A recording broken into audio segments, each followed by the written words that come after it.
What is up, everybody? Happy Tuesday. Welcome into an all-new episode of the PackADay podcast. I'm your host, Andy Herman. You can follow me on Twitter at Andy Herman NFL. You can follow the podcast at PackADay Podcast, so aptly named. Thanks so much for being here. Always appreciate your support. Before we jump in today's show, a quick shout out to Autograph. Today's show is brought to you by Autograph, and I'm so excited to be partnering with them. Today is the first day that we have exclusive Andy Herman content out on the Autograph app. I just did a recent about 7 to 8 minute episode on the 3 biggest takeaways from the Packers win over the Cleveland Browns. The only place that you can find that is on the Autograph app. If you haven't checked it out yet, make sure to do so. It is your one-stop shop for all things Packers content, all the best articles, all of the exclusive content like I talked about. Of course, you can get all your favorite podcasts like the PackADay podcast right there as well. It's just an easy-to-use app that gets you all the Packers information that you need in one spot. I'm really enjoying using it, and you can earn some incentives by actually going out there and interacting every single day with all of the stuff that's out there. You're not going to want to miss it. Go out and download the Autograph app today. I will put a referral code and the link to download in today's show notes, so make sure to check that out. Also, quick shout out to Jerry Kitzhaber for becoming a brand new PackADay Podcast YouTube member. We always appreciate your support. Make sure to check out those YouTube memberships. It really does support the show. If you can't do that, like, subscribe, comment, give those 5-star reviews, tell a friend. Those cost absolutely nothing to do. And like I said, it supports us a ton by doing that. All right, we had Matt LaFleur talk on Monday. No major takeaways. He did talk about the A.J. Dillon situation, which has been oft talked about over the past 48 hours. And what I mean specifically is his 4 carries for 2 yards and the 3 carries that, he could not pick up a yard on the play. And I tweeted out the other day, and well, actually, I don't think I have it because it wasn't one of my top or bottom grades, but we'll talk about it a little bit here. I had A.J. Dillon as a neutral grade on the day. I thought on those 4 runs, there was no opportunity for him to make anything happen. And I thought there was, a one play where he made a person miss. Could have been a slight positive. One play, maybe he could have picked up a little bit of yardage, maybe a slight negative. But at the end of the day, it ended up in the wash, and it ended up as a true neutral grade. And as I've talked about the other day, there's plenty of reasons to be critical of Dillon going back to last year. I've been very vocal about that. I was called an A.J. Dillon hater in the offseason for some of the stuff that I've talked about Dillon. And first of all, I'm not. I like A.J. Dillon. And I think he's, like I've talked about this offseason, I think he's had a really, really nice offseason. But as I mentioned, you do need to carry those practice reps over into the game. And as I mentioned, there's plenty to criticize overall with Dillon. I didn't think this game was one of them. I just didn't think the opportunity was there. And Matt LaFleur said, quote, the opportunity for Dillon wasn't great. And he, it's the exact same thing. Like, there just wasn't much there. He did say that Dillon could have played with better leverage and pad level, which I agree with. And, at the end of the day, Emmanuel Wilson, we will talk about, had a couple opportunities, not necessarily where there was nothing there and he made something out of it, but where he easily could have been stopped for no gain or a yard, and he gained additional yardage, fell forward, found ways to sort of just squeak up and gain some additional kind of hidden yardage, if you will. And I do think there's, one of the big critiques of Dillon over, the last 4 years, just take this game aside, is not being able to create when things are not there. That is also the job of a running back. So while in this situation, I would put the negative grade on all 4 of those runs on the offensive line, and that's exactly what I did.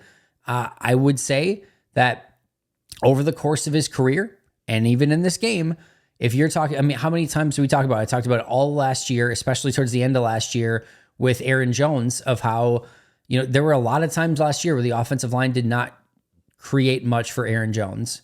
Aaron Jones created for Aaron Jones, and that's what makes him a special running back. Like I talked about in this game, there were times where Emmanuel Wilson found extra yards and ways to get additional yards up the field where there wasn't anything there. And while I would, again, have a lot of accident forgiveness in this particular instance for A.J. Dillon, it has definitely been something that has been an issue through his career where if it's not blocked up for him, well, there's not a lot of extra there that Dillon has been able to get you. So again, as Matt LaFleur said, opportunity wasn't great. I would absolutely argue the opportunity wasn't great.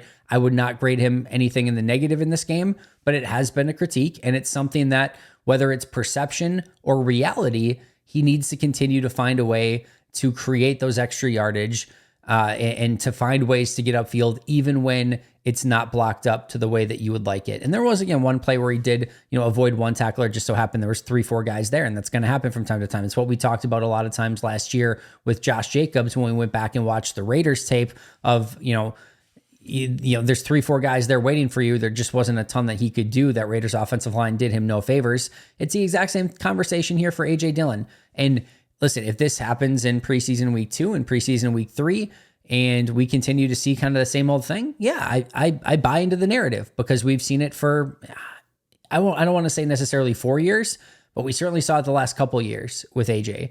I'm still optimistic and hopeful based on what I have seen in camp. And I think that's my big thing here is I'm willing to give AJ a little bit more of a benefit of the doubt right now because of how I have watched him play in camp so far.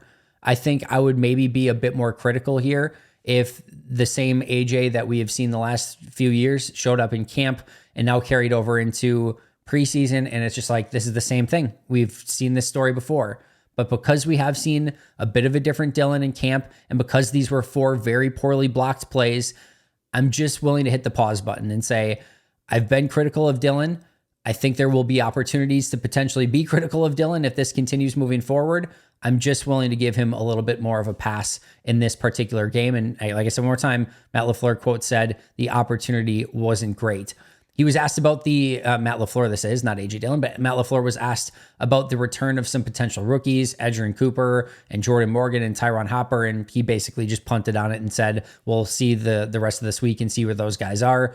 But he gave no indication that any of the injuries were going to be coming back anytime soon. Didn't say they wouldn't, he basically punted on the entire question. He did say that they came out of the game relatively healthy. Obviously, Marshawn Lloyd has the hamstring injury, but outside of that, it sounds like they got out of it very healthy. And then the quote of the day from Matt LaFleur, he was once again asked about the number 1 wide receiver situation, and he said something to the effect, I didn't get the exact quote here, but like, every time I hear about the number 1 wide receiver question, it makes me want to vomit. I agree with him. What is he supposed to say? Yep, we think Christian Watson's our number 1, and the other guys are just not. Of course, he's going to continue to say we have a variety of guys that we think can be the number 1, and he's going to say it's going to be dependent upon the play and dependent upon who's open on the play. Like, I'm also like not a proponent and a believer. Now, listen, when the Packers had Devontae Adams, there was a clear number 1, right? And it just is an unspoken thing. You don't have to ask Matt LaFleur, is Devontae your number 1 wide receiver? It's like, yeah, he's going to get a lot of the targets. You don't even need to ask him.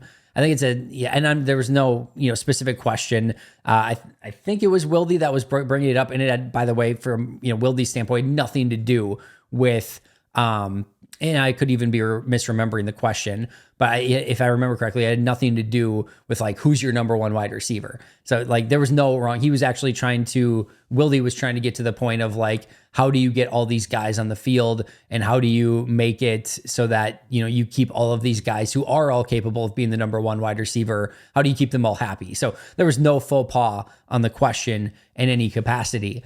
But I do understand LaFleur's general angst and frustration towards any sort of number 1 wide receiver conversation. But the key takeaway was that he's like, it makes me want to vomit, and I need a Matt LaFleur vomiting Family Guy style, where that they take the stuff and everyone's, or the, what's it called, the I don't know, whatever, makes you vomit, like they take it and you're vomiting everywhere. I need a Matt LaFleur shirt where just the vomit is spewing from his mouth, because he was asked about a number 1 wide receiver question. So Cheesehead TV, Aaron Nagler, that is your job. We need a vomiting Matt LaFleur t-shirt.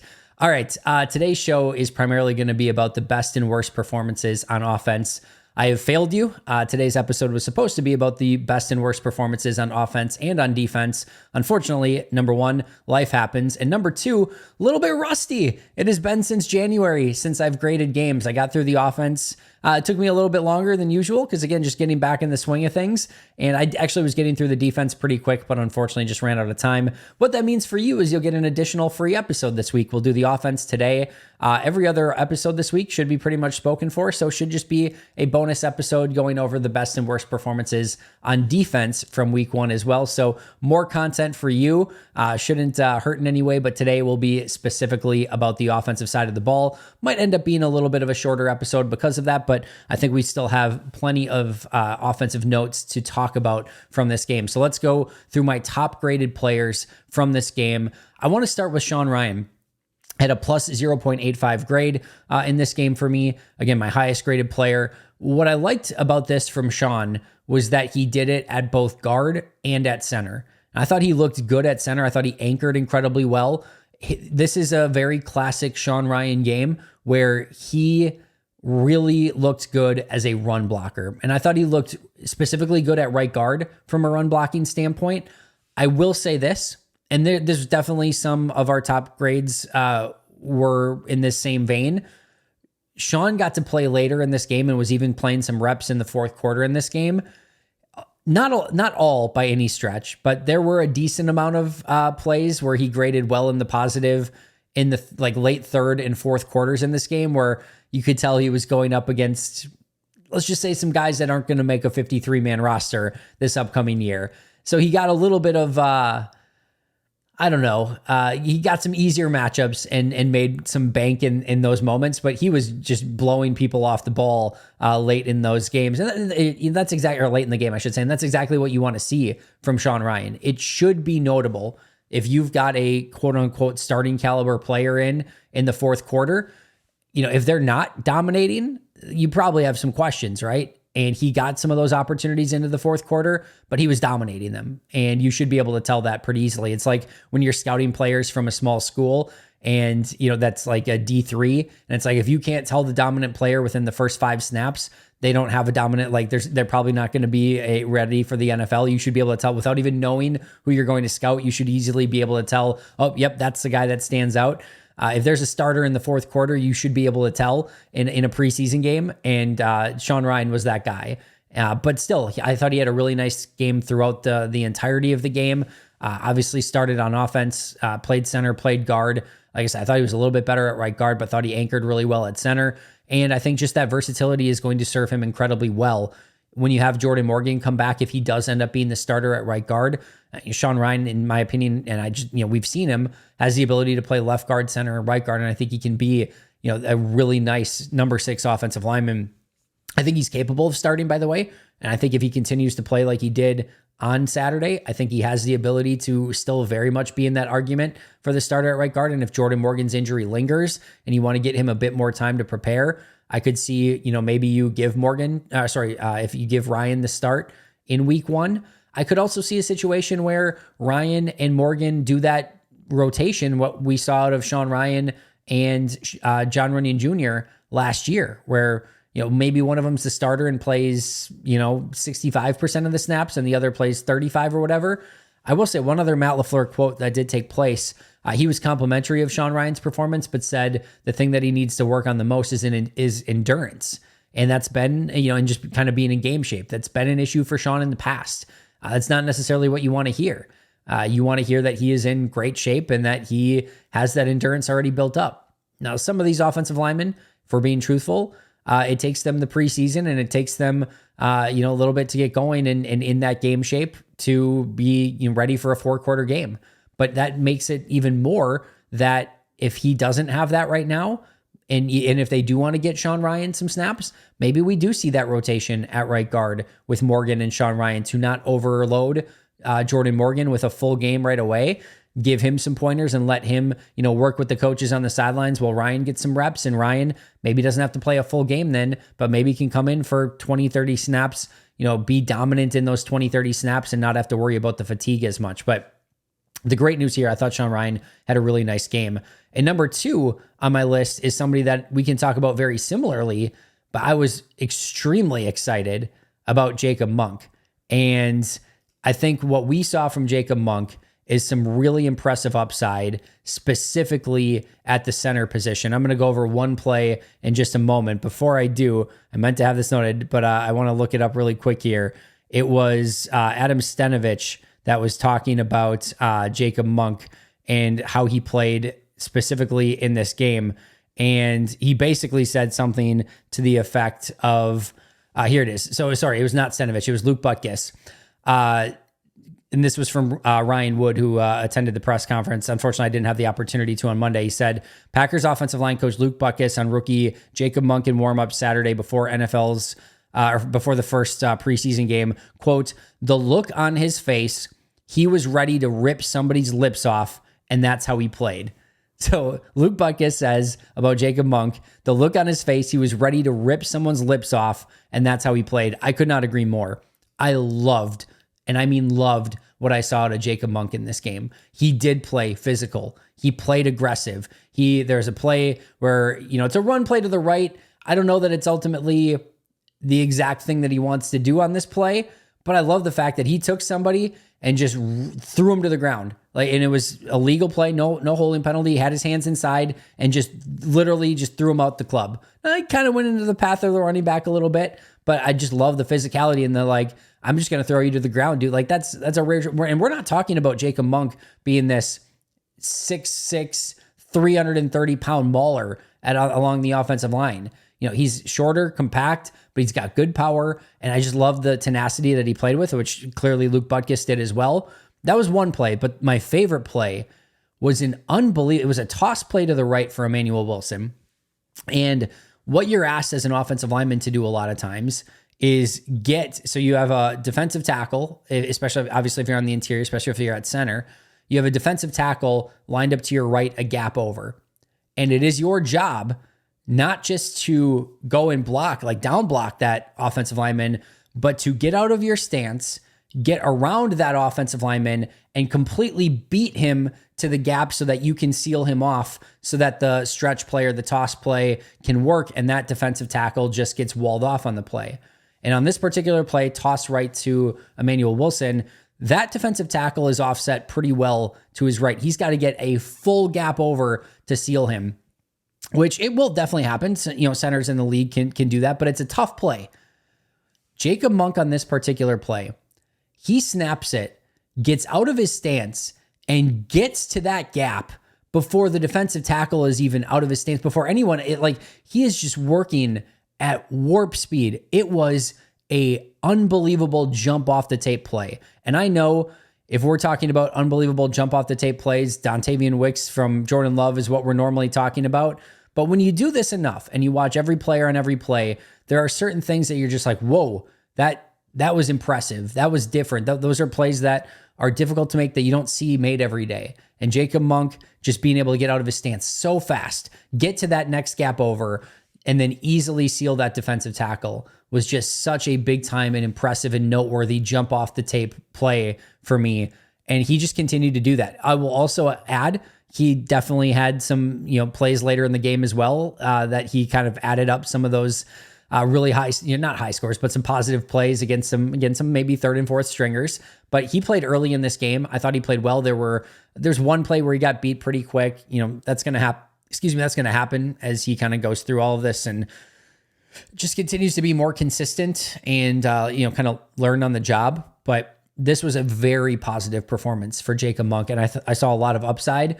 The only, not downside, but both Sean Ryan and Jacob Monk project as your maybe first two guys off the bench on the offensive line. And they're both interior guys. Now you have Jordan Morgan and Elton Jenkins, who can both kick outside if you needed. I think the least ideal situation would be if Walker and Zach Tom both go down. I think then the question is, do you use your, Kadeem Telfort, your Andre Dillard, your whomever, Caleb Jones at tackle? Or if that were the situation, would you kick Elton to left tackle, maybe Sean Ryan at left guard, Josh Myers at center, Jacob Monk at right guard, and then Jordan Morgan at right tackle? I think they'd have, do you want your best five guys out there? Or would you keep Monk off and put in, again, one of your swing tackles? Maybe just put Elton out at left tackle, or maybe just put Morgan out at one of the tackles. I think that would be the hard decision. but I do think Jacob Monk, clearly to me, he's going to make the 53 fifth round pick. It showed a lot of upside already. The question remains is, where is he on that pecking order from, probably 7 to 10 on the offensive line depth chart? I think he's closer to the high end, and I do think he will be active on game days. This is a really good start for him. Next up with 0.0 or 0.75 grades, I should say, Jordan Love and Dontavian Wicks. Now, obviously, you're getting a glimpse into, I graded that one particular play as a plus 0.75 for both of them. Obviously, gorgeous play, first of all. Beautiful route by Wicks. He did get matched up with a safety, but he ran the route perfect, caught it with ease, run after the catch, touchdown, beautiful stuff. And of course, Jordan, beautiful deep ball, read the play, looked the safety off, and then, came back right side, hit Dontavian Wicks in stride, and it's just a beautiful play for both of them. For those who don't know, the highest grade that you can get on any individual play is a plus 2.00 play. A plus 2.00 play for me is like a, Charles Woods, this didn't happen, but like a Charles Woodson pick six in the Super Bowl that wins you the game, right? So, it's going to be very tough to get to that side of things. Reason why only a plus 0.75, you're talking about a preseason game with a vanilla defense. You had a wide receiver matched up on a safety. Like I said, this is going to be a matchup that, Green Bay likely will not see through the entirety of the season. While I thought the route was nice, it wasn't like Wicks had to do anything spectacular to get open, and he had easy separation, which he earned, by the way, but easy separation, had to make the catch, get in for the touchdown. Wasn't like a high stakes play by any means. Wasn't like a, it was a huge third, it was a third down. So that definitely added value to that play. And same thing for Jordan Love. There wasn't a ton of pressure on the play, had a wide open, basically wide open receiver, although he did throw with great anticipation. If you want to grade it higher, you certainly can, be my guest. But I think more of just the preseason low leverage play. And this probably would have been a similar grade in the regular season as well. Like it has to be, something spectacular to get to that, plus one or better. Had this been, fourth quarter tie game, same situation in a play. Now we're talking about maybe like a plus 1.25, plus 1.5, something like that, and a really high grade on this one. But for a preseason game and a vanilla defense, I gave it a plus 0.75, which is still a very huge grade. And they both end up in the top 3 of graded players on basically the, just one play that they had. And that was literally Wicks' one play. Love had a handoff and a swing pass to Josh Jacobs. That was it. Both neutral grades on those. But end of the day with a plus 0.75 and 2 really nice plays, for one, obviously one each, one for Wicks and one for Love on the same play. But it's exactly what you want to see from those guys. Next up was Michael Pratt with a plus 0.70. I really like this performance from Pratt. And, we can talk about the Love to Wicks ball being maybe the play of the day. The Pratt to Hicks play was gorgeous. I mean, what a back shoulder throw. What a back shoulder catch. I mean, that's stuff like Rogers Jordy. And you're talking about, Pratt Hicks. Like that was a work of art. In the fourth quarter preseason, you're not seeing that stuff very often. Like to connect on a timing play with precision in the fourth quarter with a late 7th round QB rookie and an undrafted rookie wide receiver. You're not seeing that play on tape in the fourth quarter by very many players in that situation. That was an unbelievable throw. And then he also had a great, bullet throw to Bo Melton over the middle, which unfortunately he dropped. That would have added to his efficiency on the day as well. He had the play where he's getting out and blocking for Emmanuel Wilson on the big run, and then was just efficient through the rest of the day. No turnover-worthy plays. He didn't have a ton of opportunity in this game, but man, when he did, he certainly made the most of it. I thought this was a really, really nice performance from Michael Pratt. Next was Joel Wilson, plus 0.70. Had a nice block on that big Emmanuel Wilson run. Had 3 catches, 3 or 4 catches. I want to say it was like 3 for 30, but came up with everything. And just looked the part. I thought his hands looked much better in this game than they did in camp. He's had some drops in camp, but talk about a tight end that got his name in the conversation. I go all the way back. I've talked about this when I went and watched the players at the bottom of the roster that, nobody had ever really heard of, and we haven't had the opportunity to break down too much. Joel Wilson was one of the guys that stood out. Thought there was a little bit of Robert Tonyan to his game. I think we saw that a little bit in this game. I'm saying like good Robert Tonyan before he had a lot of the leg injuries that, kind of derailed his career, unfortunately.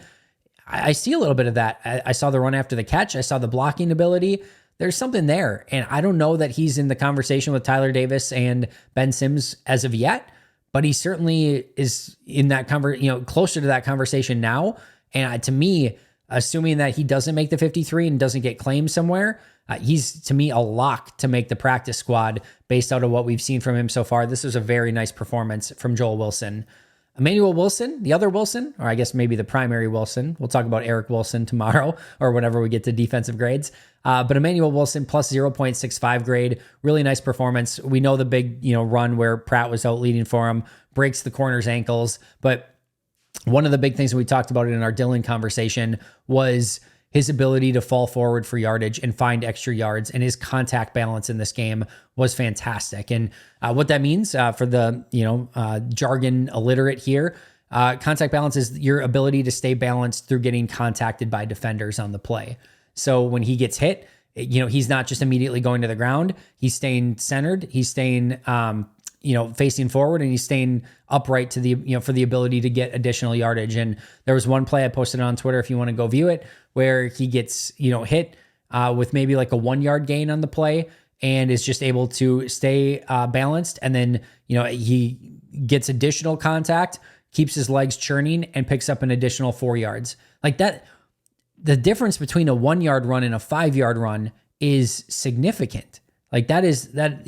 Would you rather have a 1 yard average as a running back or a 5 yard average as a running back? Like it is a massive difference. And the ability to get contacted at 1 yard and potentially, could have gone down from that hit to, churning your legs, staying balanced and getting an additional 4. And there were 2 or 3 other plays at least where he found additional yardage. And again, the ability to juke the corner in the open field, like that's the difference between a 3 to 4 yard run and an explosive run, a 20+ yard run. Like you need those. Like those are the things that really make your offense go. You have to have the big playmaking ability.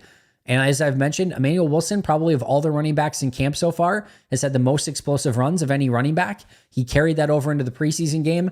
Emmanuel Wilson very much in the conversation for one of the running back jobs on this team. I'm sure we'll continue to have the A.J. Dillon, Emmanuel Wilson conversation. You guys already know why Wilson can get his name in that conversation. I've talked about it a million times. Younger, cheaper, more years of team control. I would argue maybe more long-term upside as well because he is a little bit younger. That's going to get him in that conversation, and Dylan is going to be there too, especially because of pass pro. That's going to be a huge thing. Knowing the offense so well is going to be a huge thing. Marshawn Lloyd being banged up could play a factor in this as well. But Emmanuel Wilson firmly entrenched in that 53-man roster conversation right now. And then last but not least, Grant Dubose plus 0.50. Could have maybe had him a little bit higher. I really love this game from Grant. I thought the play along the sidelines where he dragged his toes was a big-time play. Multiple receptions in the game, a couple of unbelievable blocks. And that was another thing that Matt LaFleur mentioned is that, actually, I can't remember if it was LaFleur. I think it was Steno actually mentioned that they put on some tape for the team and specifically displayed Grant Dubose's plays blocking in this game. One of them, I'm sure, he didn't say this, I don't think, but the Bo Melton play where it was a reverse and he fumbled, or there was a fumble on the play. We'll talk about that play in a moment. On that particular play, Dubose is just annihilating the corner, like down the field. There's a reason why Melton was able to regather the ball and still get yardage on that run. And it was because Dubose was blocking well down the field. Now, why Dubose not a higher grade on the day? There were a couple negative plays in this game. There was one in the fourth quarter where he gets jammed at the line of scrimmage. And it was a nuclear jam. Like what I mean, like Dubose got shoved like 2 to 3 yards in the backfield. And then the corner just kept jamming. Like Dubose could not get off of it. Like this goes from like you as a wide receiver, you can't not get into your route. You have to be able to get into your route. Dubose was just stuck, not only in neutral, like stuck at the line of scrimmage, he went in reverse. Like that can't happen as a wide receiver. You got to be able to get off that jam and get out into your route. You have to avoid that jam in the first place. And certainly even if they do jam you, you have to have the physicality to get off of it and get down the field. Like you lost an entire route on that pass pattern because he couldn't get off that jam. So listen, Dubose had a great game. I think really got himself, a little bit more in Packers fans' view. I think probably the coaches saw a lot of this in camp already because we've been seeing it in camp. But this was a great performance for Dubose. Make no mistake about it. But if you're wondering why it wasn't a higher grade, there were a couple plays where he could not get off of coverage, and that's going to have to be something that he continues to improve upon. And that's the beauty of preseason. There are some really great positives, but there are a lot of learning moments for a lot of these young players who are playing in some of their first games, which Dubose is. These are things that they're going to have to learn from. And that's why when Matt LaFleur talks about practice reps and game reps being so insanely important for these young players, you learn from these things. Dubose will learn from that jam at the line of scrimmage. He'll get better from it. And my guess is we don't see that from him again. Like he's too good of a player to have that happen. But that's why it wasn't a little bit higher, but really nice game from him overall. The nice thing is there weren't really many super negative performances. Royce Newman, negative 0.45. Yeah, I know it's not going to be a super shock here that Royce Newman's on the list. This is a preseason game. He was in pretty long. He had the opportunity to get some of those blocks against some second and third stringers and just didn't make the most of it. And that's sort of been the story for Royce, and hopefully bounces back. But we've seen this same story now for a while with Newman, and had a false start as well in there, which certainly contributed to the grade. It's just got to be better. And unfortunately, like I said, this is the Royce that we've seen over the last two regular seasons, and now in this preseason as well. Yes, he restructured his contract, but if he wants to earn one of the roster spots, he quite simply is just going to have to play better. And if he can't, we've seen the story for Royce so far. What's been on tape.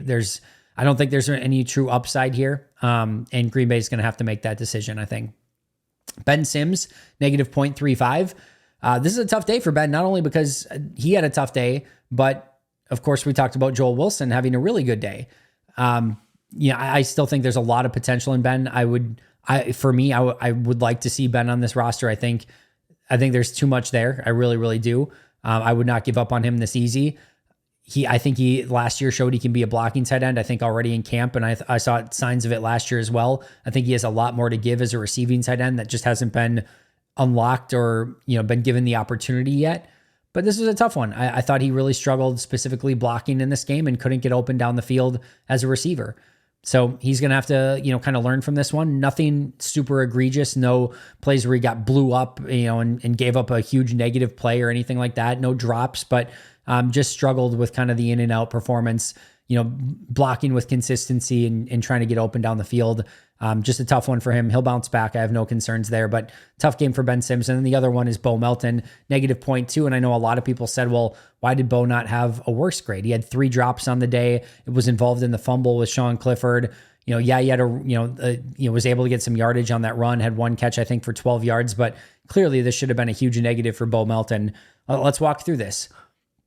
The first thing I want to say is, as a run blocker, he was phenomenal in this game. He had 2 or 3 really, really good run blocks down the field that were some really nice positive grades that helped mitigate some of the negatives. I would say one of the 3 drops, quote unquote, I did not grade as a negative for him because it was so far behind him. Could he have made it maybe a spectacular play to reach fully behind, stop in midair and maybe try to catch that pass? Technically, I think it hit him in the hands, but that one to me was a neutral grade. I would not have graded it as a negative. There was another one that was behind him. Definitely still should have caught it. But to me, it's a little less of a negative because it did go behind him and he did have to readjust for the play. Still a negative play, graded as a negative, but it wasn't quite as egregious. The third one in the red zone where Pratt threw him a perfect ball, that was an egregious negative play, and that graded well into the negative on that particular situation. So he did get a negative for that. As far as the fumble, if you go and watch this play, there was it wasn't a botched exchange, but it was a bobbled exchange between, I think it was Jacob Monk at center at the time, and Sean Clifford, where Clifford bobbled it and had to re-grab the ball in midair, and it threw the timing off of everything. And then he's sort of bobbling that ball. He's going to turn, and then the handoff with Melton is just disjointed from the get-go. Like the whole play started with that bobble between, again, I think it was Jacob Monk and Sean Clifford, and just kind of throwing off the rhythm of everything. I will say wholeheartedly, I can't tell from the tape if it was Monk or Clifford that had the problem with the snap. Sometimes it just happens. And I couldn't tell even on the handoff because it did look like Clifford did a good enough job of kind of getting it back. If it was kind of Clifford not getting it right, or if, Melton still should have had it. But based on the fact that there was the bobble with the snap and Clifford was still kind of gaining control of it and turning and throwing off the rhythm of everything, I did not grade that as a negative for Bo Melton, just because, again, I couldn't tell on that play if that was actually something where, Melton was the one who actually screwed it up. And as I will always say, if I can't say it for sure, I'm not going to give somebody a negative. To me, I think that the weird exchange between Monk and Clifford was the impetus of everything that kind of went wrong on that play. And I thought Melton did a nice job of regathering the lost ball and then getting upfield and getting yardage out of it. So that was not a negative for Bo Melton for me. And then, so I think that's kind of the main thing. And then, he had a reception, which helped him get some, points back. Like I said, really great blocking down the field, not a negative on the fumble. One of the quote unquote drops was not a negative. One was only a slight negative, and then one large negative play for the drop over the middle in the red zone. When you added it up, especially with the nice run blocking plays, you ended up with a negative grade, but not an egregiously negative grade on this one for me. Overall, the offense had a plus 7.35 grade. Lacking in negative plays. It wasn't that there was necessarily a ton of explosive, but you had the Love to Wicks play, which was a huge play. Pratt to Hicks, a big Emmanuel Wilson run, and then just you had very few negative plays. No turnovers. One sack, but that was a scramble for 0 yards. When you don't have a lot of negatives in the game, you're going to end up with a pretty good offensive grade, and Green Bay certainly did with a plus 7.35 grade overall. The noteworthy plays from the game: Emmanuel Wilson's jump cut and run to the outside for 20 plus. Sean Clifford had a play. It wasn't a positive graded play, but it was a play where he has to roll to his left out of the pocket, and he's thrown in the back corner of the end zone, and he ends up throwing it, and the receiver drops it. He would have been out of bounds anyway. But my goodness, was that a throw by Sean Clifford? That is a big time impressive play. Now, he didn't keep it in bounds, so take it for what it's worth. I'm not talking about a grade on this play. I'm just talking about the vision and the arm talent on the play to roll left, throw across his body, and hit a sliding wide receiver right along the sidelines. It was massively impressive. Like I said, it did end up out of bounds. There was no play that the receiver could have made, and the receiver dropped it anyway. But that's one as I'm not talking from a grading standpoint. I'm talking more of from a scouting standpoint. I'm like, oh, Sean Clifford, I did not know that you had that in your bag. That was a really impressive play. Didn't end up amounting to anything, but it's just one you kind of keep in the back of your head a little bit. The Jacob Monk play where he got to the gap over was super impressive. There's a play where Dubose got held on the outside, which was a huge play, picked up a first down. Would have probably been a huge touchdown from Clifford to Dubose had the receiver not held on the play. But on that particular play, Dubose, Melton, and Malik Heath all get open on their vertical routes. In fact, Dubose might have been the one that had the least separation, actually. Melton and Heath both had really nice verticals on their particular play. And if Clifford could have gone that way, he would have seen two other open wide receivers on the play. Of course, loved the Dontavian Wicks, Grant Dubose's blocks on the outside, and then Michael Pratt to Julian Hicks. Those are some of the big plays that stood out in this one. In case you're wondering, from a PFF standpoint, they had Dontavian Wicks as their highest graded player, 94.3, Love with a 90.3, Julian Hicks an 84.9, Dubose an 84.6, Michael Pratt an 84.5, and Joel Wilson an 84.5. So Wicks, Love, Dubose, Pratt, and Wilson, we all had on our top player. I like Julian Hicks's performance. Could have maybe been a little bit higher. Couple route/blocking plays that I thought could have been a little bit better, but yeah, that's a really nice, certainly the back shoulder, and he had a nice reverse run as well. Some good stuff on tape from Julian Hicks as well. Their lowest graded players: Bo Melton 42.0, AJ Dillon 47.2, Ben Sims 49.3, Royce Newman 50.0, and Kadeem Telford 50.1. So Melton, Sims, Newman show up on our bottom list in both situations as well. Quick hits episode from camp should be coming out later today. Defensive grades will be out soon. Full camp breakdown on tomorrow's episode of everything that happened on training camp on Tuesday.